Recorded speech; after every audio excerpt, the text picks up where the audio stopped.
ক্লাবের সভাপতি, উনি বলছিলেন যে ক্লাবের যে কর্মকাণ্ড আপনারা সারা বছর করেন সে বিষয়ে একটা রূপরেখা এখানে আমাদের সামনে তুলে ধরেছেন। এবং যে কোনো ক্লাব আমাদের ত্রিপুরাতে এখন একটা সামাজিক কর্মকাণ্ড হয়ে থাকে এবং সামাজিক কাজে যদি আমরা নিয়োজিত থাকি তাহলে দেখা যায় সমাজ সম্পর্কেও আমরা অনেকটা বুঝতে পারি, যেতে পারি। আমরা সব বলি যে আমরা সমাজ পরিবর্তনের মাধ্যমে আমরা বেঁচে যেতে চাই, আমরা সাথে থাকতে চাই। সমাজের কাজ করলেই অনেক কিছু শোনা যায়, অনেক কিছু শোনা যায়। আজকে এখানে রক্তদান শিবিরের আয়োজন করেছেন এবং বিভিন্ন সময় বিভিন্ন যে ওয়ার্ক আপনারা করেন সেই বিষয়ে আপনারা বলেছেন। রক্তদান এর থেকে বড় মহৎ দান আর কিছুই হতে পারে না। রক্তের শরীরের মধ্যে রক্ত যদি না থাকে তাহলে কিন্তু জীবনও থাকে, যে কারণে বলা হয় রক্তদান মহাদান। আমরা অনেক ধরনের দান আছে, দান হয়। এখন লিভার আরম্ভ করে, কিডনি থেকে আরম্ভ করে, চক্ষুদান থেকে আরম্ভ করে, বস্ত্রদান, বিভিন্ন আমরা টিচার আছে যারা জ্ঞান দান করেন, সব দানের উপরে রক্তদান। আমরা জানি রক্ত আমাদের শরীরে সমস্ত সেল কোষের থেকে আমাদের শরীরে টিস্যুর থেকে অর্গান হয়। তো সমস্ত যে কোষগুলো আছে সেগুলো যদি জীবিত রাখতে হয় তাহলে একমাত্র রক্তের মাধ্যমে সে সম্ভব হয়। প্রতিটা কোষ সে অক্সিজেন দরকার, হরমোন দরকার, অ্যামাইনো অ্যাসিড থেকে আরম্ভ করে সব, গ্লুকোজ থেকে আরম্ভ করে সব কিছু দরকার। সেই কাজটা আমাদের রক্ত করে এবং তার থেকে যে বজ্রপাতগুলো সেগুলো রক্তের মাধ্যমে আসে। আমরা জানি যে আমি নমস্কার জানাচ্ছি এবং শুভেচ্ছাও জানাচ্ছি। এতক্ষণ ধরে আমি শুনছিলাম স্বাগত ভাষণে আপনাদের এই ক্লাবের সভাপতি, উনি বলছিলেন যে ক্লাবের যে কর্মকাণ্ড আপনারা সারা বছর করেন সে বিষয়ে একটা রূপরেখা এখানে আমাদের সামনে তুলে ধরেছেন। এবং যে কোনো ক্লাব আমাদের ত্রিপুরাতে এখন একটা সামাজিক কর্মকাণ্ডে সবাই থাকে এবং সামাজিক কাজে যদি আমরা নিয়োজিত থাকি তাহলে দেখা যায় সমাজ সম্পর্কেও কিন্তু আমরা অনেকটা বুঝতে পারি, জানতে পারি। আমরা সবসময় বলি যে আমরা সমাজ পরিবর্তনের মাধ্যমে আমরা বেঁচে থাকতে চাই, আমরা সত্তায় থাকতে চাই। তো সমাজের কাজ করলেই অনেক কিছু জানা যায়, অনেক কিছু শেখা যায়। আজকে এখানে রক্তদান শিবিরের আয়োজন আপনারা করেছেন এবং বিভিন্ন সময়ে বিভিন্ন ফিলান্থ্রপিক যে ওয়ার্ক আপনারা করেন সেই বিষয়ে আপনারা বলেছেন। তো রক্তদান এর থেকে বড় মহৎ দান আর কিছুই হতে পারে না। রক্তের শরীরের মধ্যে রক্ত যদি না থাকে তাহলে কিন্তু জীবনও থাকবে না, যে কারণে বলা হয় রক্তদান মহৎ দান। আমরা অনেক ধরনের দান আছে, চক্ষুদানও হয়। এখন লিভার থেকে আরম্ভ করে, কিডনির থেকে আরম্ভ করে, চক্ষুদান থেকে আরম্ভ করে, বস্ত্রদান, বিভিন্ন আমরা যারা টিচার আছে যারা জ্ঞান দান করেন, সব দানের উপরে হচ্ছে রক্তদান। আমরা জানি রক্ত আমাদের শরীরে সমস্ত সেল, কোষের থেকে আমাদের শরীরে টিস্যু হয়, টিস্যুর থেকে অর্গান হয়। তো সমস্ত যে কোষগুলো আছে সেইগুলো যদি জীবিত রাখতে হয় তাহলে একমাত্র রক্তের মাধ্যমে সেটা সম্ভব হয়। প্রতিটা কোষের অক্সিজেন দরকার, হরমোন দরকার, অ্যামাইনো অ্যাসিড থেকে আরম্ভ করে সব, গ্লুকোজ থেকে আরম্ভ করে সব কিছু দরকার। তো সেই কাজটা আমাদের রক্ত করে এবং তার থেকে যে বজ্র পদার্থগুলো সেইগুলো আবার রক্তের মাধ্যমে চলে আসে। আমরা জানি যে কার্বন ডাই অক্সাইড আমাদের বায়ুমণ্ডল থেকে আমরা গ্রহণ করি এবং সেটা পরিশোধিত হয় লাংসে, তার থেকে সমস্ত শরীরে সেই কাজটা করে রক্তের মাধ্যমে। সেটা আমাদের ডাইজেস্টিভ সিস্টেম থেকে আরম্ভ করে কিডনি থেকে আরম্ভ করে সব জায়গায় যায়, এবং সেই রক্তের মাধ্যমে অক্সিজেন যায় এবং কার্বন ডাইঅক্সাইডও আবার সেই লাংসের মাধ্যমে বাইরে। আমরা সবাই জানি এগুলো আমরা করে।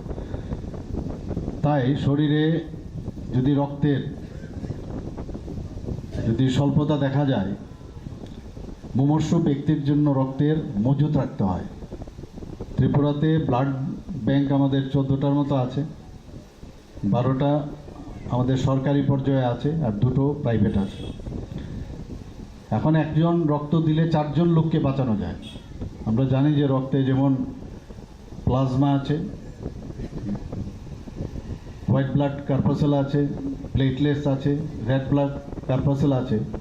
তো 4টে উপাদান এক একজন মুমূর্ষু ব্যক্তির যে কোনোটাতেই আমরা দেখি যে তার স্বল্পতা থাকে। তো সেপারেট করারও আমাদের সুবিধা আছে। তো সেপারেশনের যে সেন্টার আছে আমাদের এখানে প্রায় সরকারি পর্যায়ে প্রায় 60টার মতো আছে। তো এবং বেসরকারি তো আছে, এখন সব মিলিয়ে 60টার মতো প্রায়, if I am not wrong. তো এই সুবিধা থাকাতে আমরা 4 জন মুমূর্ষু ব্যক্তিকে আমরা বাঁচাতে পারি।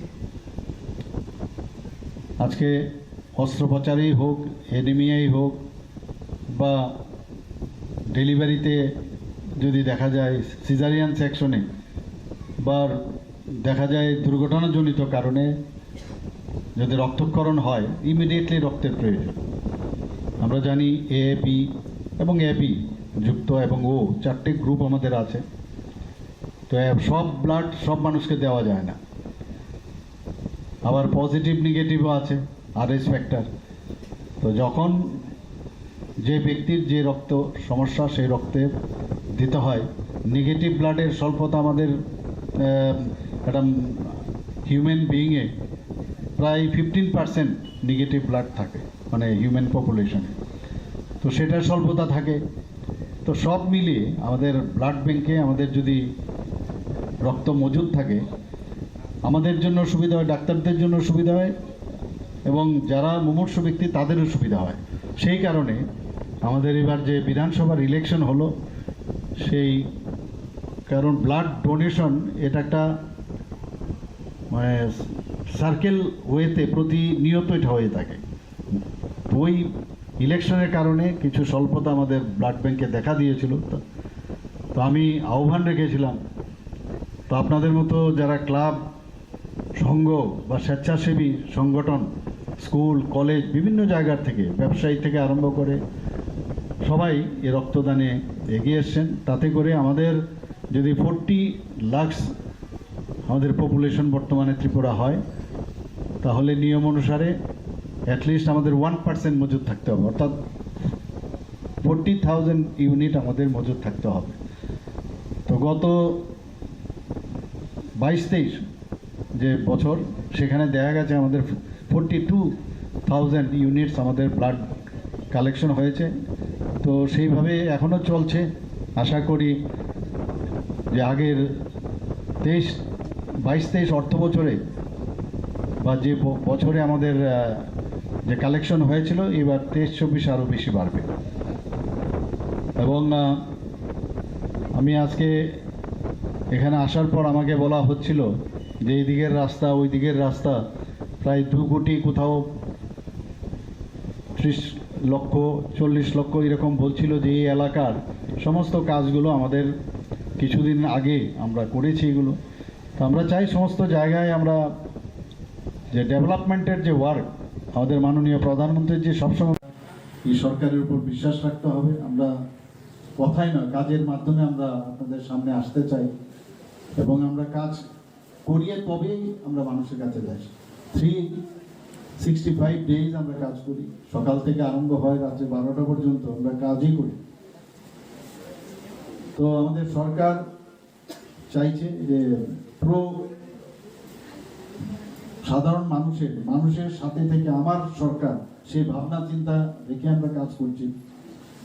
তো এখানে যারা আজকে রক্ত দিতে এসছেন, স্বেচ্ছা রক্তদান করছেন আজকে, এবং যারা রক্ত সংগ্রহ করছেন, ডাক্তারবাবু থেকে আরম্ভ করে প্যারামেডিক, এবং এই ক্লাবের যারা কর্মকর্তারা আছেন, প্রেসিডেন্ট থেকে আরম্ভ করে সেক্রেটারি, ভাইস প্রেসিডেন্ট এবং অন্যান্য সদস্যরা তাদেরকে আমি ধন্যবাদ দেব যে এইরকম একটা মহতী অনুষ্ঠান আপনারা করেছেন।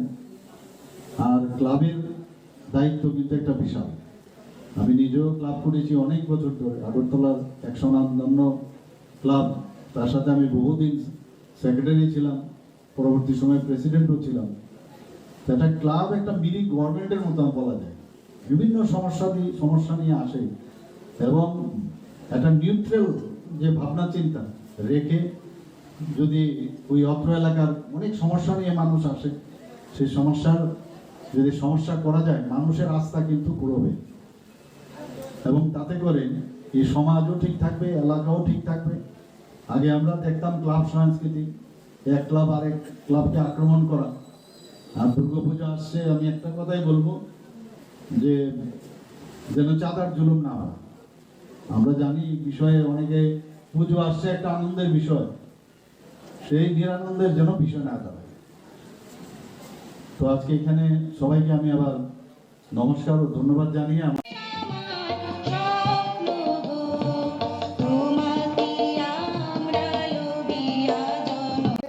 এই রক্তদান শিবিরের কনভেনর দিলীপ ঘোষ এবং সংঘ সচিব শ্রী বিশ্বজিৎ দাস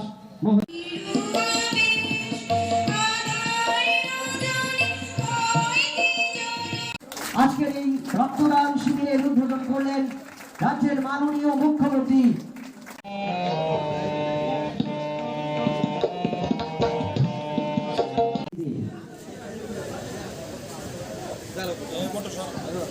দেশের আজকে এই রক্তদান শিবিরের উদ্বোধন করলেন রাজ্যের মাননীয় মুখ্যমন্ত্রী প্রফেসর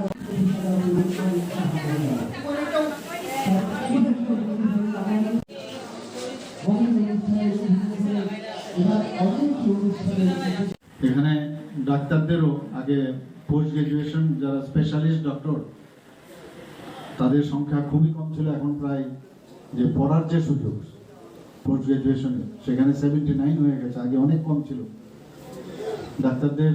এখানে 125 জন MBBS এর পড়ার সুযোগ হয়েছে, টিএমসি তো প্রায় 100, ডেন্টাল কলেজও এবার ভর্তি হয়ে গেছে, এই বছর থেকে শুরু হচ্ছে। কিছুদিন আগে আমাদের নার্সিং কলেজ সেটাও আমি উদ্বোধন করেছি, তারও কাজ চলছে, 50 জন করে BSc নার্সিং গভর্নমেন্টের কলেজ সেখানে শুরু হয়েছে। তো সমস্ত জায়গায় আমরা স্বাস্থ্য ব্যবস্থা যাতে সুদৃঢ় হয় সেই ব্যবস্থা আমরা করছি। আপনারা জানেন এবার যে বাজেটে আমরা দেখেছি যে প্রধানমন্ত্রী আয়ুষ্মান ভারত, তাতে করে প্রায় আমরা 13 লক্ষ লোককে আমরা কার্ড বিতরণ করেছি, আয়ুষ্মান কার্ড, কিন্তু বাকি যারা ছিল তাদের কিন্তু সেই কাভারেজ ছিল না। তা আমরা অনেক চিন্তা ভাবনা করে একটা সাহসী পদক্ষেপ আমরা নিয়েছি। এবার বাজেটে প্রায় 59 করোড় আমরা রেখেছি, যাতে স্টেট হসপিটালে লোড অনেকটা কম হবে। তো সব মিলে আমি বারবারই বলছি একটা মেডিকেল হাব তৈরির একটা চিন্তা ভাবনা এখানে আছে ত্রিপুরাতে। তো শরীরে সেই কাজটা করে রক্তের মাধ্যমে, সেটা আমাদের ডাইজেস্টিভ সিস্টেম থেকে আরম্ভ করে কিডনি থেকে আরম্ভ করে সব জায়গায় যায় এবং সেই রক্তের মাধ্যমে অক্সিজেন যায় এবং কার্বন ডাই অক্সাইডও আবার সেই লাংসের মাধ্যমে বাইরে। আমরা সবাই জানি এগুলো আমরা করে। তাই শরীরে যদি রক্তের স্বল্পতা দেখা যায়, মুমূর্ষু ব্যক্তির জন্য রক্তের মজুত রাখতে হয়। ত্রিপুরাতে ব্লাড ব্যাংক আমাদের 14টার মতো আছে, 12টা আমাদের সরকারি পর্যায়ে আছে আর 2টো প্রাইভেট আছে। এখন একজন রক্ত দিলে 4 জন লোককে বাঁচানো যায়। আমরা জানি যে রক্তে যেমন প্লাজমা আছে, হোয়াইট ব্লাড কর্পাসেল আছে, প্লেটলেটস আছে, রেড ব্লাড কর্পাসেল আছে। তো 4টে উপাদান এক একজন মুমূর্ষু ব্যক্তির যে কোনোটাতেই আমরা দেখি যে তার স্বল্পতা থাকে, তো সেপারেট করারও আমাদের সুবিধা আছে। তো সেপারেশনের যে সেন্টার আছে আমাদের এখানে প্রায় সরকারি পর্যায়ে প্রায় 60টার মতো আছে, তো এবং বেসরকারি তো আছে এখন, সব মিলিয়ে 60টার মতো প্রায়, if I am not wrong. তো এই সুবিধা থাকাতে আমরা 4 জন মুমূর্ষ ব্যক্তিকে আমরা বাঁচাতে পারি। আজকে অস্ত্রোপচারেই হোক, এনিমিয়াই হোক, বা ডেলিভারিতে যদি দেখা যায় সিজারিয়ান সেকশনে, বা দেখা যায় দুর্ঘটনাজনিত কারণে যদি রক্তক্ষরণ হয়, ইমিডিয়েটলি রক্তের প্রয়োজন। আমরা জানি এ, বি এবং এবি যুক্ত এবং ও 4টে গ্রুপ আমাদের আছে। তো সব ব্লাড সব মানুষকে দেওয়া যায় না, আবার পজিটিভ নেগেটিভও আছে, আরএস ফ্যাক্টর। তো যখন যে ব্যক্তির যে রক্ত সমস্যা সেই রক্তে দিতে হয়, নেগেটিভ ব্লাডের স্বল্পতা আমাদের একটা হিউম্যান বিইংয়ে প্রায় 15% নেগেটিভ ব্লাড থাকে, মানে হিউম্যান পপুলেশন। তো সেটা স্বল্পতা থাকে। তো সব মিলিয়ে আমাদের ব্লাড ব্যাংকে আমাদের যদি রক্ত মজুদ থাকে, আমাদের জন্য সুবিধা হয়, ডাক্তারদের জন্য সুবিধা হয়, এবং যারা মুমূর্ষ ব্যক্তি তাদেরও সুবিধা হয়। সেই কারণে আমাদের এবার যে বিধানসভার ইলেকশন হলো, সেই কারণ ব্লাড ডোনেশন এটা একটা মানে সার্কেল ওয়েতে প্রতিনিয়ত এটা হয়ে থাকে। ওই ইলেকশনের কারণে কিছু স্বল্পতা আমাদের ব্লাড ব্যাংকে দেখা দিয়েছিল। তো আমি আহ্বান রেখেছিলাম, তো আপনাদের মতো যারা ক্লাব, সংঘ বা স্বেচ্ছাসেবী সংগঠন, স্কুল, কলেজ, বিভিন্ন জায়গা থেকে, ব্যবসায়ী থেকে আরম্ভ করে সবাই এই রক্তদানে এগিয়ে এসছেন। তাতে করে আমাদের যদি 40 লাখ আমাদের পপুলেশন বর্তমানে ত্রিপুরা হয়, তাহলে নিয়ম অনুসারে অ্যাটলিস্ট আমাদের 1% মজুদ থাকতে হবে, অর্থাৎ 40,000 ইউনিট আমাদের মজুদ থাকতে হবে। তো গত 22-23 যে বছর, সেখানে দেখা গেছে আমাদের 42,000 ইউনিটস আমাদের ব্লাড কালেকশন হয়েছে। তো সেইভাবে এখনো চলছে। আশা করি যে আগের 22-23 অর্থ বছরে বা যে বছরে আমাদের যে কালেকশন হয়েছিল, এবার 23-24 আরো বেশি বাড়বে। এবং আমি আজকে এখানে আসার পর আমাকে বলা হচ্ছিল যে এই দিকের রাস্তা, ওই দিকের রাস্তা প্রায় 2 কোটি, কোথাও 30 লক্ষ, 40 লক্ষ এরকম বলছিল যে এই এলাকা সমস্ত কাজগুলো আমাদের কিছুদিন আগে আমরা করেছি এগুলো। তো আমরা চাই সমস্ত জায়গায় আমরা যে ডেভেলপমেন্টের যে ওয়ার্ক, আমাদের মাননীয় প্রধানমন্ত্রী যে সবসময় বলে যে আমাদের সরকার ডেভেলপমেন্ট ছাড়া আর কিছু বোঝে না। রক্তের যেমন কোনো ধর্ম হয় না, ঠিক সেইভাবে যেখানে জলের প্রয়োজন জল পৌঁছে দিচ্ছি আমরা। আপনারা জানেন জল জীবন মিশনে আমাদের মাত্র 3% থেকে আমরা শুরু করেছিলাম, সেই জায়গায় এখন আমাদের প্রায় 64% আমরা সমস্ত ত্রিপুরায় আমরা পৌঁছে দিয়েছি। জলেরও ধর্ম নেই, রক্তেরও কোনো ধর্ম নেই। রাস্তাঘাট যাই হলো, সব জায়গায় আমরা চাইছি যে সব বিষয়ে আমরা নজর আছে। আপনারা জানেন যে এখানে ত্রিপুরাতে এখন প্রায় 7 থেকে 9টা আমাদের সুপার স্পেশালিটির ব্যবস্থা এখানে হয়েছে। ত্রিপুরাতে আগে কথায় কথায় বাইরে চলে যেত, এখন নিউরো সার্জন থেকে আরম্ভ করে, ইউরোলজিস্ট থেকে আরম্ভ করে, সমস্ত কার্ডিওথোরাসিক সার্জন থেকে আরম্ভ করে সব স্পেশালিস্টরা এখন আছে। যে কারণে এখন আগে কথায় কথায় যে বাইরে চলে যেত, সেটা কিন্তু অনেকটা কমে গেছে। একটা সাহসী পদক্ষেপ আমরা নিয়েছি। এবার বাজেটে প্রায় 59 করোড় আমরা রেখেছি, যাতে মুখ্যমন্ত্রীর জন আরোগ্য যোজনা সে একই কায়দায় আমরা করেছি, যাতে করে বাকি 4.75 লাখ যারা লোক যারা পেয়েছে, মানে এই কাভারেজে ছিল না প্রাইম মিনিস্টার, আবার প্রাইম মিনিস্টার যে আরোগ্য যোজনা, সেটা আমরা এর মাধ্যমে আমরা কাভার করেছি। আমরা 100টা আরও সাব সেন্টার খোলার জন্য সেটারও আমরা বাজেটে আমরা রেখেছি। আমাদের প্রায়োরিটি সেক্টরের মধ্যে মানুষের স্বাস্থ্য ঠিকভাবে না থাকলে কিছুই হবে না। আগে স্বাস্থ্য, হেলথ ইজ অলওয়েজ ওয়েলথ। তো আমাদের সরকার সেইভাবে আমরা চেষ্টা করছি। নেশা নিয়ে যদি আমরা কথা বলি, বিভিন্ন জায়গায় আমাদের একটা মাত্র ত্রিপুরাতে সেই নরসিংগড়ে ডি এডিকশন সেন্টার আমাদের আছে।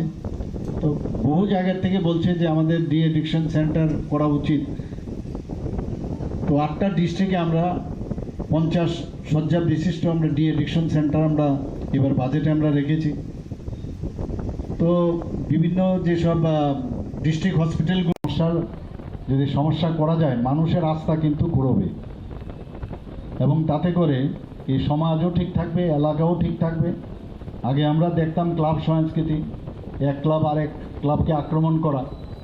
আর দুর্গাপূজা আসছে, আমি একটা কথাই বলবো যে যেন চাঁদার জুলুম না হয়। আমরা জানি বিষয়ে অনেকে পুজো আসছে একটা আনন্দের বিষয়, সেই নিরানন্দের যেন বিষয় না দাঁড়ায়। তো আজকে এখানে সবাইকে আমি আবার নমস্কার ও ধন্যবাদ জানিয়ে আমার এই 2-4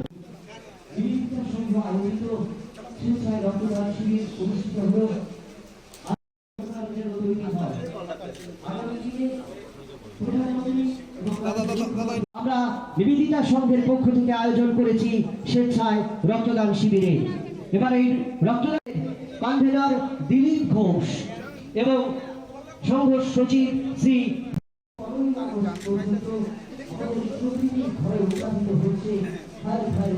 ফুল কুড়াইয়া রাম ধনু পাকা পাখা উড়াইয়া রকিব পাষাণ কারা, আমি জগৎ প্লাবিয়া বেরাম গাহিয়া আকুল পাগল পারা করেছিলেন আজাদী কা অমৃত মহোৎসবে। তার অঙ্গ হিসেবে শ্রী বাপি দাস মহোদয় এবং সমগ্র অনুষ্ঠানের যিনি সভাপতিত্ব করবেন এবং 13 থেকে 15 আগস্ট পর্যন্ত আমাদের প্রতিটি ঘরে উৎপাদিত হচ্ছে আজাদী কা অমৃত মহোৎসবের সমাপ্তি লগ্নে দেশ জুড়ে দুটো অনুষ্ঠানে চলছে। এই অনুষ্ঠানকে সার্থক করার জন্য আপনারা সহযোগিতা করবেন। নদীমাতৃক দেশ এই ভারতবর্ষ এবং অরণ্য ছোট ত্রিপুরা। মশলার দায়িত্বে হাম্বাই গ্রুপ, গুণমানে সেরা, রান্নার ভরসা। হাম্বাই গুরু মশলা সম্পূর্ণ প্রাকৃতিক, অপার গুণ ও উপকারিতায় পরিপূর্ণ। হাম্বাই গুরু মশলা। যদি কেমিক্যাল ফ্রি, কালার ফ্রি, প্রকৃত স্বাদের মশলা খেতে চান, তবে আপনার রান্নাঘরে চাই হাম্বাই গুরু মশলা। রান্নায় শুধুমাত্র তোমাকেই চাই হাম্বাই গুরু মশলা।